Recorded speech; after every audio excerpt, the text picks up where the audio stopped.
When people ask me about my childhood, I usually change the subject. It's not that it was terrible, I had food on the table and a roof over my head, but let's just say it wasn't exactly the Brady Bunch. My name's Ruby, and at 32, I'm finally ready to tell my story. Not because I want sympathy, but because maybe someone out there needs to hear it. I was 8 when my life changed completely. That's when my sister Sarah was born, 2 months premature. I still remember my dad rushing to the hospital in the middle of the night, and my Aunt Jessica coming to watch me. Everyone was so worried about the baby, and honestly, so was I.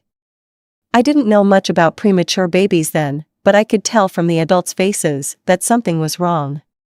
Sarah survived, but she was incredibly fragile. Our house turned into something between a hospital and a fortress against germs. Mom was constantly cleaning, and the smell of disinfectant became as familiar as the scent of dinner cooking. Every surface gleamed, and God forbid if I so much as sniffled. "Ruby, was that a cough?" Mom would ask, her eyes narrowing with concern, not for me, but for Sarah.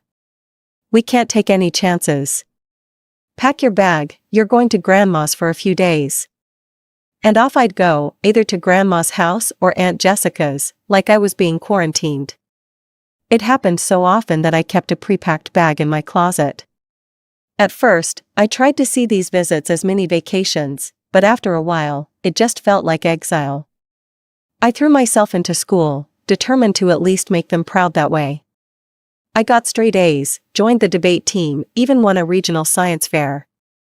But every achievement was overshadowed by Sarah's latest doctor's appointment or minor improvement. "Look, Mom, I got first place in the science fair," I'd say, holding up my trophy. "That's nice, honey. Did you wash your hands?" Sarah's been a bit sniffly today. The worst part? When Sarah turned 7, she suddenly stopped getting sick. It was like a switch flipped, and she became this perfectly healthy kid. But nothing changed with Mom and Dad. They'd spent so long protecting her that they didn't know how to stop. And Sarah? She learned pretty quick that she could get anything she wanted by playing the fragile card. High school should have been my time to shine. I was doing everything right, honor roll, extracurriculars, the works. But in our house, Sarah's drama always took center stage. I remember one parents' night particularly well. My chemistry teacher had just finished telling Mom and Dad about my potential for a science scholarship. "Ruby's one of our brightest students," Mr. Peterson said, beaming. "She has a real future in." Before he could finish, Mom's phone rang. Sarah was having a crisis at home with the babysitter. "What's wrong, sweetie?" Mom asked into the phone, already gathering her things. I could hear Sarah's theatrical sobs through the speaker. "I can't find my favorite pen for homework. The one Ruby gave me is stupid." Just like that, parents' night was over. They rushed home to console Sarah over a pen. A pen. I stood there watching them hurry away, Mr. Peterson awkwardly patting my shoulder. After that, I noticed they stopped coming to my events altogether. It was easier that way, they said. No risk of Sarah's tantrums interrupting things. When I won the state debate championship, they didn't even put the trophy on the mantle. "Sarah gets anxious when she sees other people's achievements," Mom explained, tucking my trophy into a drawer. College acceptance day should have been huge. I got a full ride to state, academic scholarship, merit grants, the whole package. I was over the moon until I got home. "Whatever," Sarah rolled her eyes at dinner. "Now you can finally move out and I can turn your room into my gaming paradise." I'm thinking 3 monitors, maybe a streaming setup. I started counting down the days until freshman orientation. 4 years of college flew by, with me spending every possible moment in the dorms or library. Home became a place I visited occasionally, usually for mandatory family dinners where Sarah held court with tales of her latest middle school drama. At 23, armed with my degree, I landed a job as a manager at Thompson and Company. The salary wasn't great, enough to rent a tiny apartment and buy grocery store sushi, but not much else. I should have been discouraged, but honestly, just having my own space felt like winning the lottery. Then one day, scrolling through social media on my lunch break, I saw an ad for an investment course. Learn to make your money work for you. Usually, I'd scroll past that kind of thing, but something made me stop. The course wasn't cheap, but it was within reach if I ate ramen for a month. That course changed everything. The instructor, Dave, had this way of making complex investment strategies seem obvious. I started small, putting a few $100s into promising tech stocks. Then a few hundred more. I studied market trends like my life depended on it, took advanced courses from top investors, learned about risk management and portfolio diversification. My first big win came from a small AI company nobody was watching. My $500 investment turned into $5,000 in 3 months. Then came the biotech startup that tripled my money. Before I knew it, my side hustle was making more than my day job. I'll never forget the morning I realized I could quit. I was sitting at my desk, pretending to care about quarterly reports, when my investment app pinged. Another stock had hit my target price. I did the math, my investment income was now triple my salary. I typed up my resignation letter right there. I kept going to those Saturday family dinners. Don't ask me why, maybe habit, maybe some lingering hope that things would change. I'd sit there, picking at Mom's overcooked chicken, listening to them go on and on about Sarah's life, while my investment portfolio pinged away in my pocket. "Ruby, you're still at Thompson's, right?" Mom would ask occasionally, not really interested in the answer. "Yep, same job," I'd say, and watch their attention drift away before I even finished speaking. It was easier that way. No need to explain that I'd quit 2 years ago, that I was making more money in a day than I used to make in a month. Sarah was the star of every dinner conversation. She'd gotten into Carleton University, one of those schools where the tuition costs more than a house. "It's so expensive," Mom would sigh, but her voice was proud. "But Sarah deserves the best education. We've taken out loans, of course, but it's worth it for our little girl's future." Sarah would beam, twirling her pasta. "My roommate has a Gucci backpack. Everyone there comes from such good families." The undertone was clear, "Unlike your family, Ruby. Unlike you." One Saturday, I arrived to find Mom in tears over bills. Dad was at the kitchen table, surrounded by paperwork, his reading glasses perched on his nose. "The property taxes went up again," he muttered. "And with Sarah's tuition." I watched them struggle, remembered all the times they'd chosen Sarah over me, and still, they were my parents. That night, I set up an automatic transfer, $1,000 a month, to their account. When I told them about it, Mom actually hugged me. It was the first time in years she'd shown me any real affection. "Oh, Ruby, this will help so much." I thought maybe things would change after that. Maybe they'd see me differently. But then I overheard them in the kitchen after dinner. "We should send some of Ruby's money to Sarah," Mom was saying. "At least $300. The poor thing feels so out of place among all those wealthy students." "Good idea," Dad agreed. "She needs to keep up appearances. Maybe she can finally buy herself that designer bag she's been wanting." I wanted to walk in there and tell them everything. About quitting my job, about my investments, about the fact that I could buy the whole damn designer store if I wanted to. But I didn't. I just stood there, shaking my head, listening to them plan how to spend my money on Sarah's social climbing. By the time I turned 29, I was ready for a change. My investment portfolio had grown beyond my wildest dreams, and I was tired of paying rent. After months of searching, I found the perfect apartment in a secure building with a great view of the city. Nothing flashy, just clean lines, good bones, and enough space to feel like home. Best part? I could buy it outright, no mortgage needed. The day I got the keys, I stood in the empty living room, listening to my footsteps echo off the hardwood floors. This was mine, all mine. No loans, no debt, no strings attached. I'd done this myself, without anyone's help or approval. When Mom called to check in, meaning, talk about Sarah, I mentioned I was moving. "Did you find a cheaper rental?" she asked, distracted. I could hear her shuffling papers on the other end. Just a different place, I said vaguely. Better location. Well, don't spend too much on rent, honey. You know how unstable the job market is for people in your position. I had to bite my tongue to keep from laughing.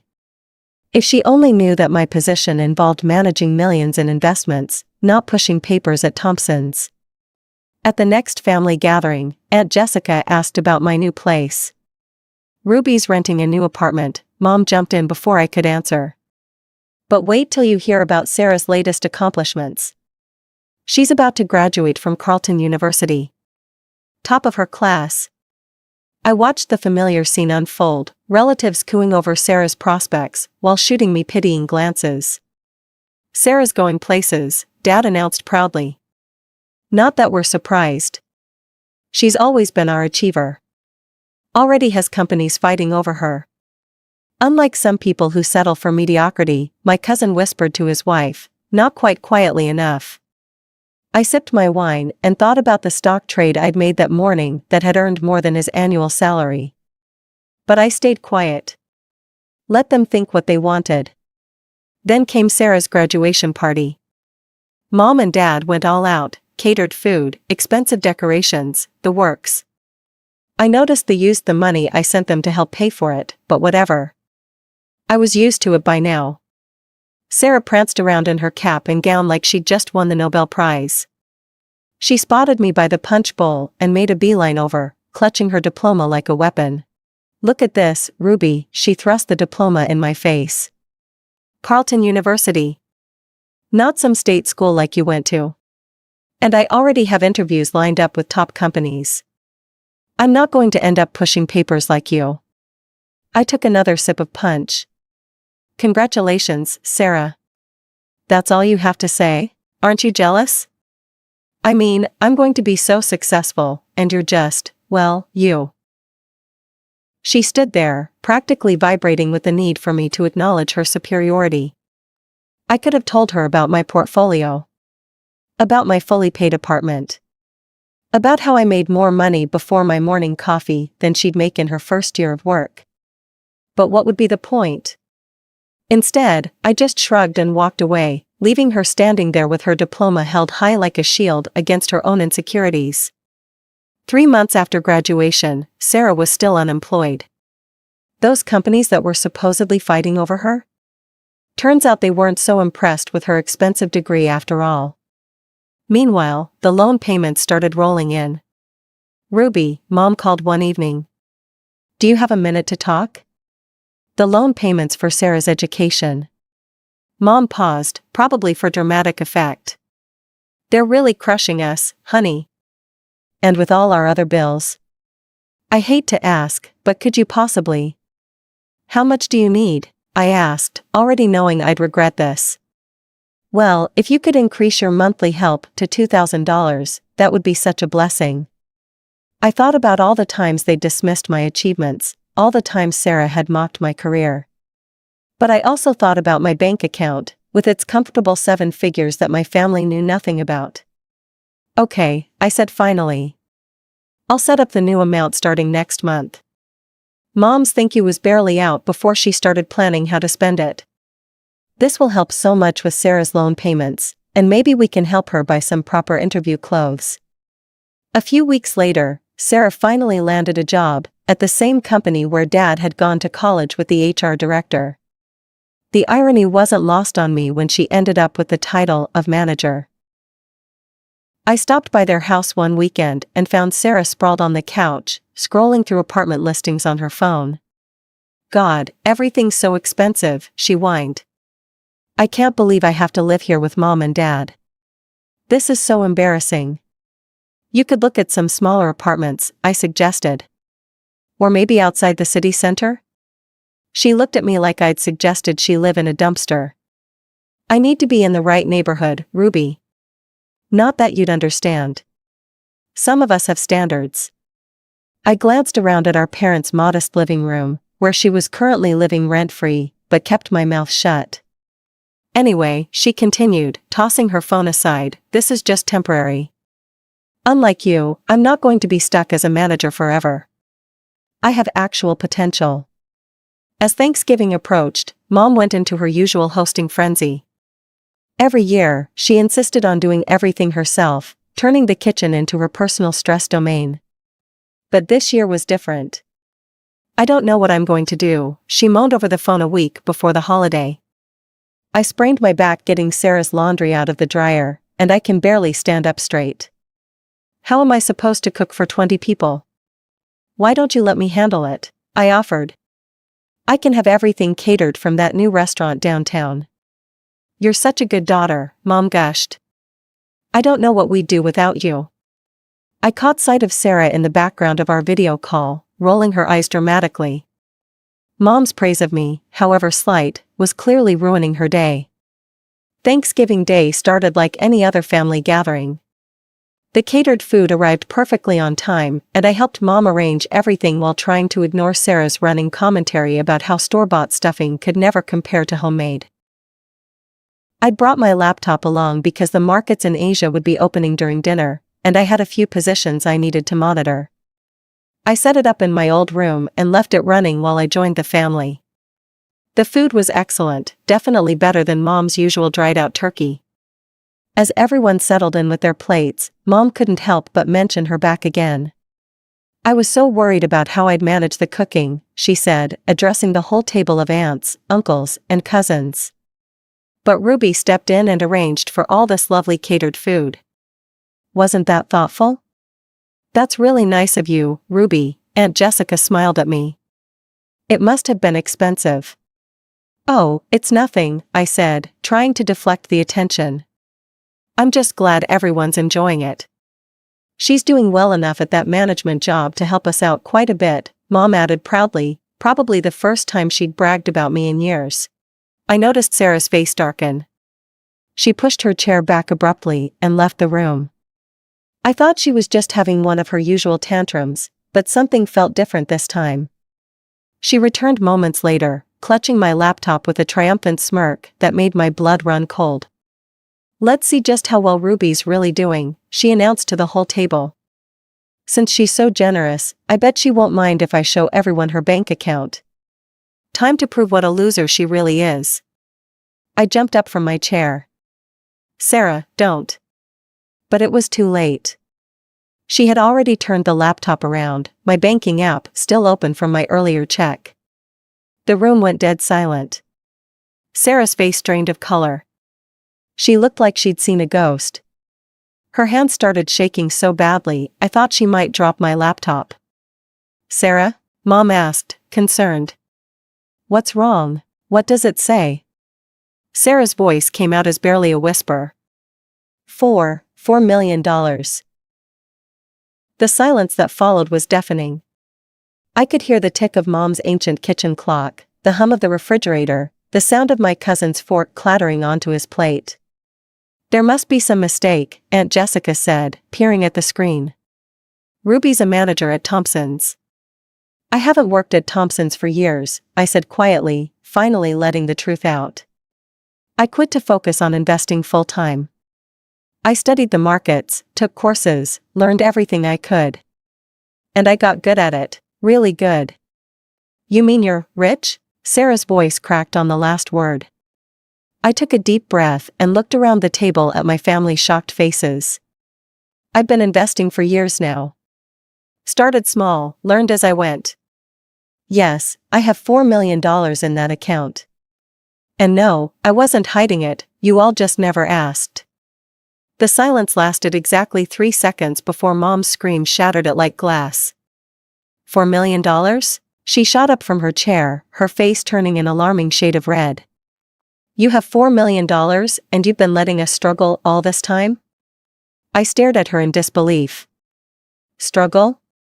I send you $2,000 every month. You're a millionaire. She was practically hysterical now, her voice reaching pitches I didn't know were possible.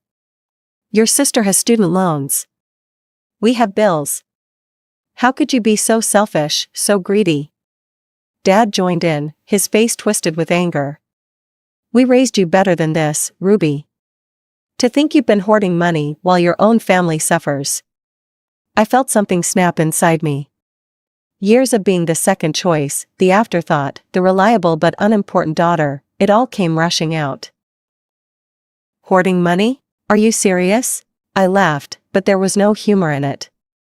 Where were Mom and Dad's savings for your college, Sarah? Oh wait, they didn't save anything, because they spent it all on your endless demands. But funny thing, they didn't pay for my college either. Remember that? I got a full scholarship while you went to your fancy private university on loans. That's different, Mom snapped. Sarah needed. Sarah wanted, Sarah. I was standing now too. It's always been about Sarah. Well, guess what? My money is mine. I earned it, every penny. $2,000 is nothing to you, Mom shouted back. You should be sending us at least $10,000 a month. We're your parents. The laugh that burst out of me was almost manic. 10,000? You want $10,000 a month? For what? So you can keep spoiling your precious Sarah? I turned to my sister, who was shrinking back now. You wanted to prove I was a loser? Surprise! The sister you've looked down on for years, the one you mocked for being just a manager, turns out she's the successful one. How does it feel? The relatives sat frozen around the table, forks suspended midway to their mouths, watching the scene unfold like a tennis match from hell. Well, if you're so successful, Mom spat, you can certainly afford to help your family more. It's your duty. My duty? I walked over to Sarah and snatched my laptop from her hands. My duty ended the day you decided Sarah was the only daughter worth caring about. She's the promising one, remember? The one with potential? Well, let her fulfill that potential and help you pay the bills. Aunt Jessica tried to intervene. Maybe we should all just calm down. But there was no calming this storm. Mom and Dad were both shouting now, their words overlapping into a hurricane of accusations and demands. Sarah had started crying, her go-to move when things didn't go her way. Without another word, I walked out of my childhood home, the sound of my mother's continued screaming following me all the way to my car. The messages started before I even got home that night. My phone buzzed constantly with texts and calls from Mom, Dad, and Sarah. At first, they were angry demands, then came the guilt trips. I tried responding at first, hoping maybe they'd somehow understand, but it was like talking to a wall. They didn't want to understand, they just wanted access to my bank account. Then Mom took it to social media. Her post was a masterpiece of maternal martyrdom. Heartbroken to discover my eldest daughter has become a millionaire while watching her family struggle. She refuses to help her sister with college loans or support her aging parents. Money truly changes people. Please pray for Ruby to remember her family values. The comments poured in. Family friends I hadn't seen in years suddenly had strong opinions about my character. How could she be so heartless? I always knew there was something off about that one. What kind of person abandons their family like this? Mom liked every single comment, adding little crying emojis and "thank you for understanding" responses. My relatives, who had witnessed the Thanksgiving meltdown firsthand, notably stayed quiet. But their silence didn't help much against the mob of family friends, calling me everything from ungrateful to evil. That was the last straw. I opened my banking app and stared at the recurring transfer to my parents, $2,000 monthly, which they dismissed as pocket change. With one click, I canceled it. I sent Mom one final message. I've canceled the monthly transfers. I'm done being your ATM, don't contact me again. They didn't take the hint. The calls increased, now coming at all hours. Sarah tried using different numbers when I blocked hers. Dad left long, rambling voicemails about family duty. Mom's social media campaign kicked into high gear. I blocked them all, phone numbers, email addresses, social media accounts. But I knew they wouldn't stop there. James, I called down to my building's concierge. I need to add some names to the do not admit list. I gave him their names and descriptions, even showed him pictures. He nodded understanding, making careful notes.